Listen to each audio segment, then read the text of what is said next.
1 o'clock every single afternoon, we have our Central Indiana Scoreboard Show, the latest in high school, college, and professional sports news in Central Indiana in our Sports Center style podcast. Please join us every weekday at 1 for the latest in Central Indiana sports.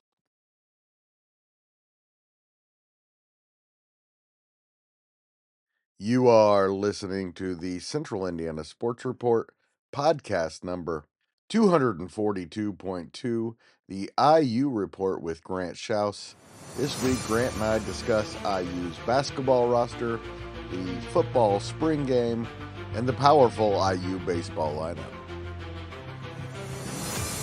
You're listening to the Central Indiana Sports Report with your host, Greg Mengelt.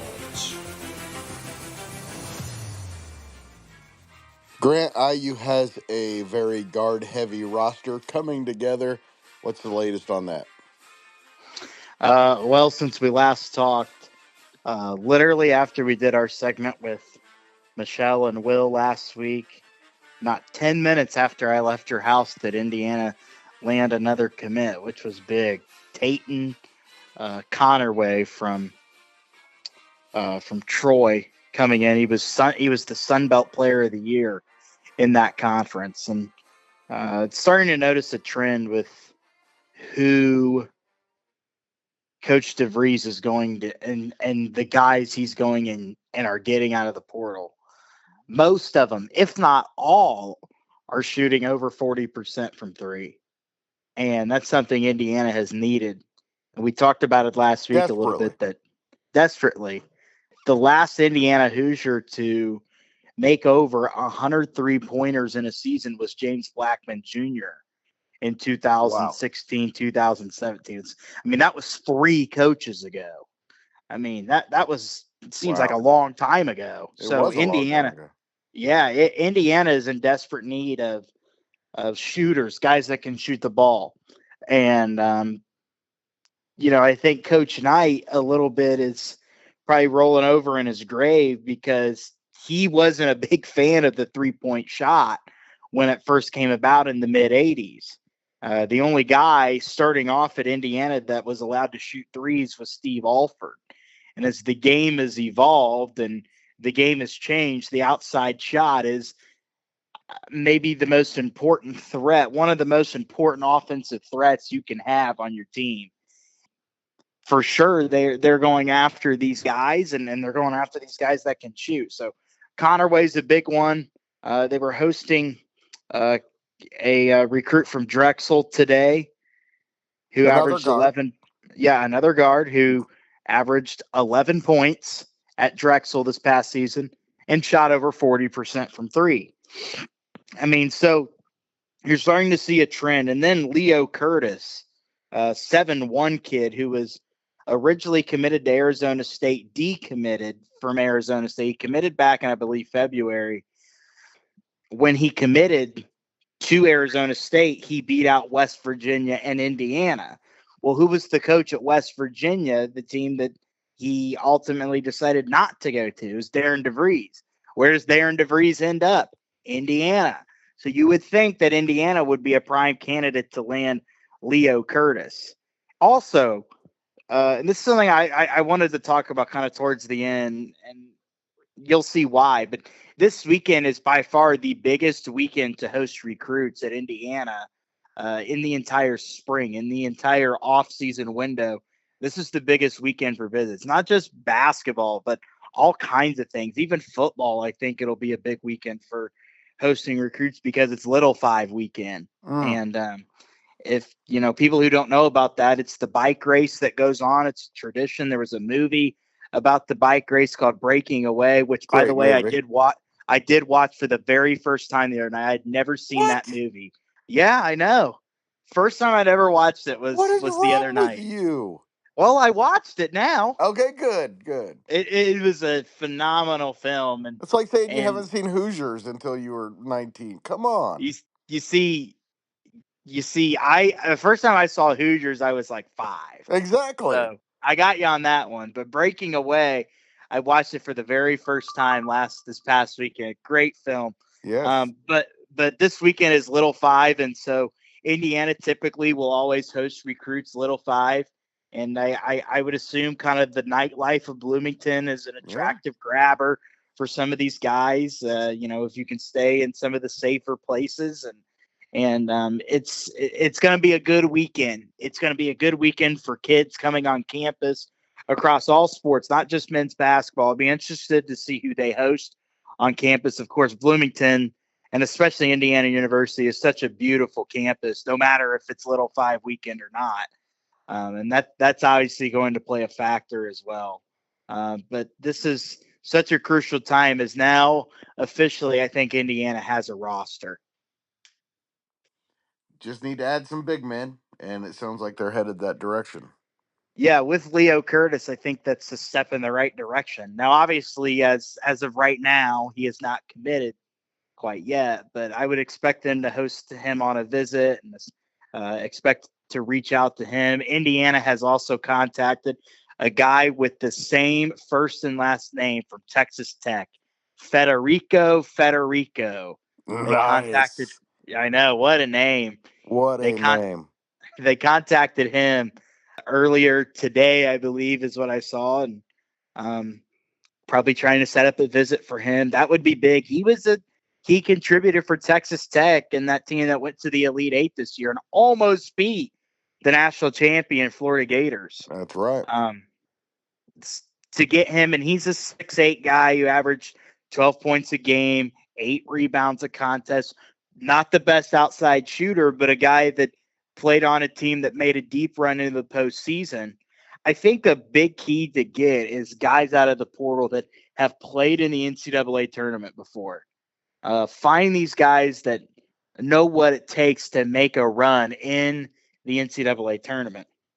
Like, for example, last year, and Mike Whitson, I'll give him credit for this in landing Umar Ballo. Umar Ballo started his career at Gonzaga, and then he went to Arizona before he came to Indiana. He was at those two spots, and he had never missed an NCAA tournament before this year. And that's a guy that, was questionable at times, but was playing for something. He knew what it took to get to the NCAA tournament and what it took to win in the NCAA tournament, which was a huge grabber, I think, for the staff to get him out of the portal last year, and the fact that they could probably throw a couple $1 million at him.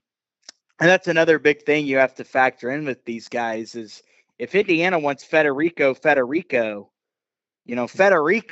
has to be able to negotiate with Darren DeVries. And we've hammered this time and time again, but Indiana brought in Coach DeVries not just to be the head coach of the program, but to be a CEO of the program. How can you manage in getting these guys money? Nowadays you almost want coaches to have a college degree where they majored in business and minored in coaching or whatever it is, sports management or whatever. You almost want these coaches to be business minded and almost, know what they're doing with money. And most of them do. I mean, they're making a lot of money themselves. But nowadays, you want to hire a coach that is able to manage money. And I think Indiana has done that with Darren DeVries. And Indiana has one of, if not the biggest NIL budget, not only in the Big Ten, but top 10 in the country, maybe top 5 in the country. And on top of it, you're playing in, you would be coming to Bloomington and all those other things that we've already factored in on what draws recruits. That's why Indiana always looks like a top destination for some of these guys like, Federico and Tate Federico. yeah, and Tate Connerway and Lamar Wilkerson and all these guys to I'm come not into Indiana. I'm not interested unless their first names and last names are the same anymore. That's my new requirement. Do you think that's just how cool of a name is It's Federico awesome. Federico? It's one of the best of all time. I remember going to a Fort Wayne Tin Caps game one time, and a guy on the other team they were playing on the roster's name was Jose. That Nice. always stood out to me. That is fantastic. Of course, I there's know, man. Bull. Bull, yeah. Oh, yeah. All right. Also, since the last time you and I talked, the Indiana football spring game has occurred, and we were not able to watch it live. But what have you seen and heard? I think it went. I think it went particularly well for Indiana. I mean, it got. I think they got a lot out of it, which was big. Fernando Mendoza, from what I've seen, looked solid. Not elite, but solid. Signetti said post game that Mendoza has kind of had a really great last week of practice in spring ball, and said just something kind of clicked with him. And I think that, and we talked about it last week, how he was not a fan of kind of what they had been practicing like recently. And it sounds like Fernando Mendoza, their quarterback transfer from Cal, kind of kicked it into gear. And that's huge. Omar Cooper Jr. was a big target in that game. Elijah Surratt, he was their top offensive player returning from last year's team, did not play. He's not injured. He just sat out. So he did not play. I think the main goal was to keep these guys healthy. You want to be able to keep them healthy, and you don't want anything stupid happening during basically a practice game. I mean, so that was definitely huge. I think that was one of the first things that stood out to me.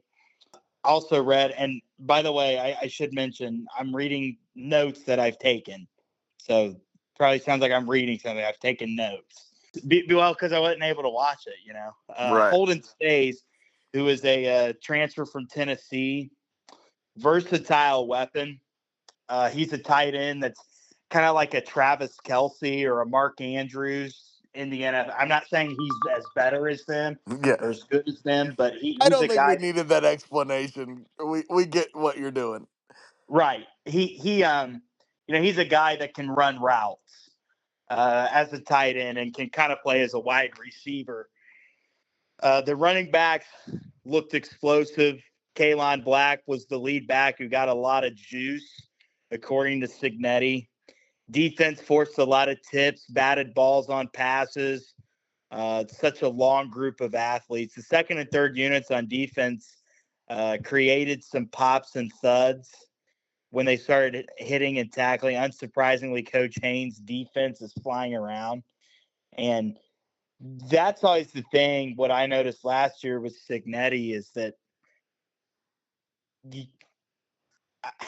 I'm trying to think how I want to word this. He's a guy that manages all of it, but he lets the defensive coordinator coach the defense. They're the head coach of the defense. The offensive coordinator, the co-offensive coordinators are the head coach of the offense. I'm just the head coach, basically face of the program. They do what they do. I intervene when something needs to be intervened. And that's kind of how it's always been, I think, with him. And that's why, Brian Haynes, his defensive coordinator, has been with him for a long time. Signetti emphasized that the freshmen need to continue to mature. LeBron Bond, who is from Cathedral. No, not Cathedral, but I do believe he's from the Indianapolis area.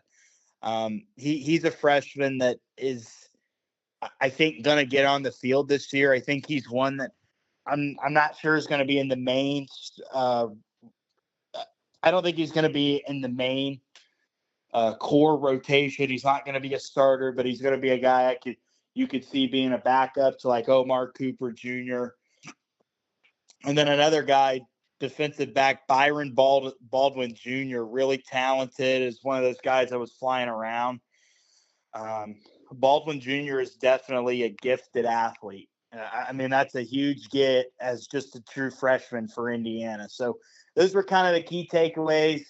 The Crimson team ended up beating the red team. And you asked me last week if it was called the Cream and Crimson game, which I don't technically think it is, but that's how those teams were referred to when score was being kept and all those kind of things. So not that really matters, but No, but yeah, it was. I'm interested to know what it was called. So, yeah, and I think it makes sense that if it's called the IU Spring Game, some people are going to refer to it as the Cream and Crimson Game. It just makes Probably, sense. yeah. I think it was a successful spring game, and Indiana definitely had obviously not a stellar crowd, but they had a decent crowd. I mean, they had a really decent crowd on Thursday night, more than the spring game last. And that's definitely the sign of an improving program right there, that you can hold your spring game, basically your practice game, just to kind of give your fans a football fix until the season comes around in August, and you get that kind of crowd coming out. So I think as next year goes on, they'll see that number of people that want to come out and support that continue to rise. Speaking of support, let's talk a little bit about the IU baseball team. Big game coming up on Wednesday. A disappointing loss to Indiana State midweek last week, followed by winning 2 out of 3 against Maryland, and the offense just continues to just produce game after game with a bunch of young kids. The two bats that have been just amazing this year, Devin Taylor Yeah. batting junior 377. His on base percentage is 495. Corbin Dickerson is batting 362. Listen to these numbers: 64 RBI, 17 home runs, 11 doubles, 2 triples. His slugging percentage is 734. And so those two guys, and then Jake Hanley's a freshman, Cooper Malamazian is a freshman, Will Moore is the freshman of the week this year. Tyler Cerny is a junior. But if they can keep that group together, man, they're only 22 and 18 right now, but the offense deserves a little better than that. Yeah, Devin Taylor just became the program's all-time home run leader. And that's saying a lot for a program that's had a guy by the name of Kyle Schwarber That come is through. correct. I Yeah, mean, so and Schwarber, I remember when he was in college, and this goes to show how long I've been an IU fan. I remember when that guy started his kind of big league career as a catcher, and now he's that's an right. outfielder, more of a DH nowadays. And that guy was and probably still is the face of Indiana baseball as Absolutely.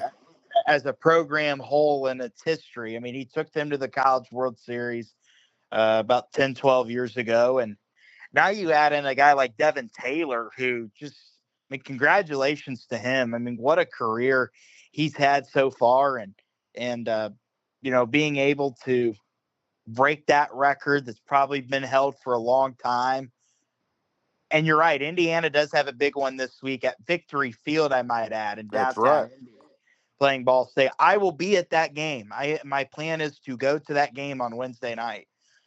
And then they beat Maryland, who they actually had to come from behind to beat them on a walk-off on Friday night, which was big. Indiana's starting to kind of get rolling, but kind of a trap series I saw next weekend where they're going to take on Abilene Christian Mm. at Abilene Christian down in Texas next weekend in a non-conference weekend series. So the season's starting to wind down. People don't realize that season, that the college baseball season starts in February. I Right. mean, and the season's starting to kind of get winded down, and the college baseball Well, season's going to be ended by mid-June out in Omaha. yeah, still quite a ways to go in the regular season. Goes another month or so, so plenty of time left to get on a roll and maybe win that Big Ten tournament. I would think that the Big Ten is pretty wide open, and that offense is good enough to win that tournament and get themselves a Yeah, bid to the NCAA tournament, I kind of like where they're at right now. especially the Uh, offense. yeah, I mean, they didn't start off really great. This is a team that, away from their home ballpark, is 5-7 in true away games. They're 5-4 on a neutral field. And then you look at the earlier part of the season and some of the games that they lost. Like they lost to number 7 Oregon State out in Arizona 6-0. Yeah. That's a ranked team. They beat Mount St. Mary's. Remember Mount St. Mary's, their Yeah, basketball team to the NCAA tournament. that's They right. beat them 18-5 in 8 innings. So something must have clicked there. This is a team that lost to Stetson back on March the 1st, lost to Yeah. them 8-4. Hey, let me tell you a little secret, Grant. They play a lot of baseball down in Florida. They do. That's a different breed of It baseball. is. It They're is. ready to go when the season begins down there in Florida. Oh yeah, and this is a team that also lost to Northern Kentucky. Mm. They've lost to teams that they're probably better than. They beat Indiana State earlier in the year, 9-4 in Terre Haute, and then they just lost to them last week. Just things will get clicking at the right time for this ball club. I think that's already starting to trend in the right direction. It's hard to tell in baseball because in baseball, one day you're really good and the next day you're not. I mean, Yeah. you may hit the ball well one day and then you can't hit anything the next. It's so weird to tell. But I'm really looking forward to that game Wednesday there at Victory Field. They play that game. They usually play Ball State or a team like that every year at Victory Field, and never been able to go. This year it just kind of worked out where I've been able to go, and that's going to be a fun one. I'm really looking forward to seeing that. Hopefully, it's a good crowd. Let I me tell you, bought I don't think I used the favorite going into that one. Ball probably not. Ball State has been playing awfully well. They're at the top of the MAC standings, and that team can also produce some runs. So we might see some fireworks in that one. Look forward to getting a report on that one from you. Yeah, I would not be surprised if they don't maybe come out and dominate.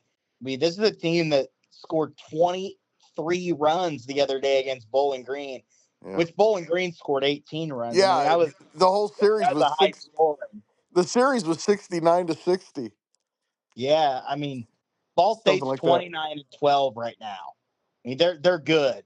They're Yes, they are. 15-3 in conference play, but they're 14-9 away from their home ballpark and 2-1 on a neutral field. So I don't know if this trends really matter in baseball. I think in some sports you look at a More trend about like that. pitching.